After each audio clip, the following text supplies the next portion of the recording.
Hi, I'm Shemar DeBellotte, and I'm going to be doing game analysis on Overwatch, one of Blizzard's best games. The story of Overwatch is set in stone. In Overwatch, it's set in the future, where new technologies have advanced up to the point where humans and robots, known as Omnics, can live in harmony. However, the Omnics once decided to declare war on humanity, starting something known as the Omnic Crisis. People needed heroes to help protect them from this crisis, so that's when the team known as Overwatch came to birth. Overwatch consists of heroes with different abilities, gadgets, and powers who were able to defeat the Omnics and end the crisis. However, after the crisis, people decided they didn't need Overwatch anymore. This led to the Overwatch HQ being mysteriously blown up, ending the group.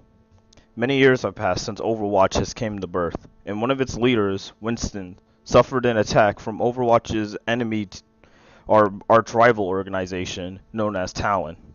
After the attack, Winston decided that heroes were still needed in this world, hence the recalling of Overwatch. So unlike many of Blizzard's games, Overwatch actually fits under the genre of first-person shooter. I mean, Blizzard was known for making games like StarCraft and World of Heroes, giant MMO games where you have a bunch of players and you have to play with a keyboard and mouse. That's where Overwatch is different yet similar. I mean, it's similar because you have a bunch of heroes with specific abilities and the other team has the exact same characters, but they put it in first-person shooter form. So yeah, first person shooter genre, but a little different, a little off. Its main likeness you can get from it, like a game very similar, is Rainbow Six Siege. So when it comes to control, Overwatch gives you a good amount of control because you get a now when you're playing certain modes, you can't choose any character. It's gonna be a hero limit, so you can only have that one hero per team. So like only one person in the whole team can be Genji or Roadhog or any of them. But when it comes to game modes, it has a lot of control to that. You can do quick play, just jump right in. You can do arcade, which is a bunch of game modes, and you can even do competitive. It's and you can also do custom games.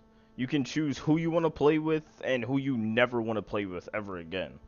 So it gives you a good amount of control, and especially since each decision counts, because you want to get the specific character to do a specific thing, or you just want to play a game mode, so you'll be able to get your skills up and get a lay of each map and its flank points. To Siege, and yeah, but another similarity is really TF2. Now the only difference with main difference between the two is that with TF2 you can get different weapons for each character. So like you can give in TF2 you can give a soldier like a shovel that can insta kill people. However, in Overwatch you're stuck with the weapon the character has, and that adds a whole new ideology of strategy because you're gonna have if you need a shotgun you have to be this character, you can't be someone else and still get a shotgun. So that's how it really differs. Another way it differs is that, well, yeah, each character is the same, the only difference is how you look. You look different, well, okay, that's it, that's not gonna help you in gameplay. And another thing is the game modes, and this is how it becomes similar to Six Siege. In Six Siege, it really only has a few game modes.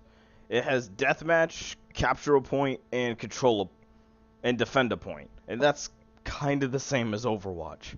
It literally has a deathmatch mode, a take a point mode, and a defend a point mode, and it has a capture the flag mode that isn't as popular, but it's still a mode because since you're given such a limited heroes, you can only do certain things, and the maps are built for the exact mode. So like the ones where both teams have to get a blank control point, those are smaller than a payload map where you have to escort an objective throughout the whole map all the way towards the end.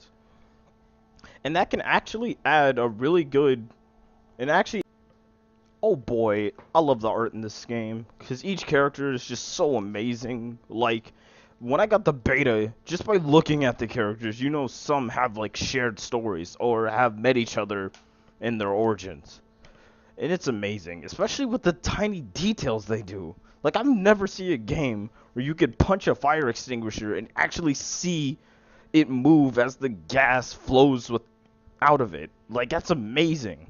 And I always do that every time I'm in the spawn room, just mess around with all the objects and objectives.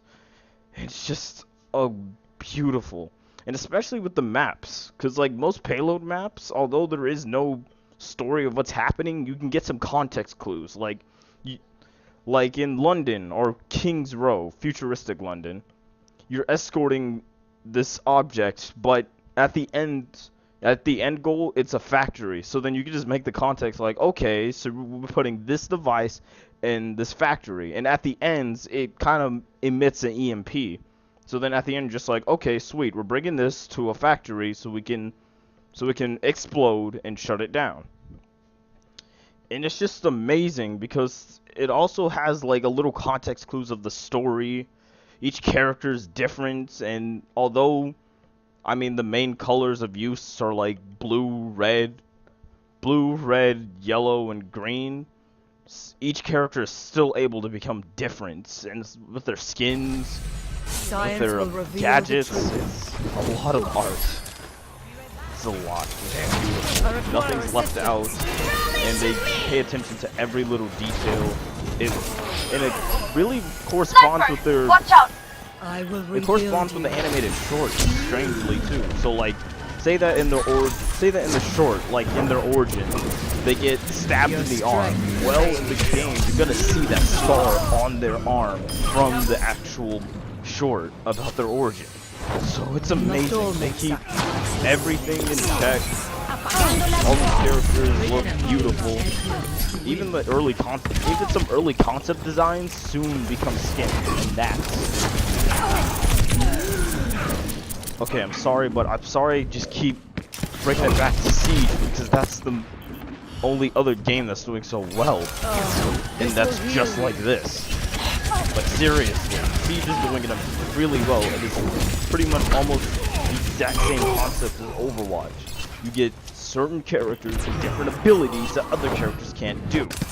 Sniper, keep your eyes peeled. Except, you know, you die in like 5 seconds. So with Overwatch, it's great. Every character has a new ability. Especially the emotes. You can make people dance. You can make them flip. You can make them sit anywhere. I am ready to unleash coalescence.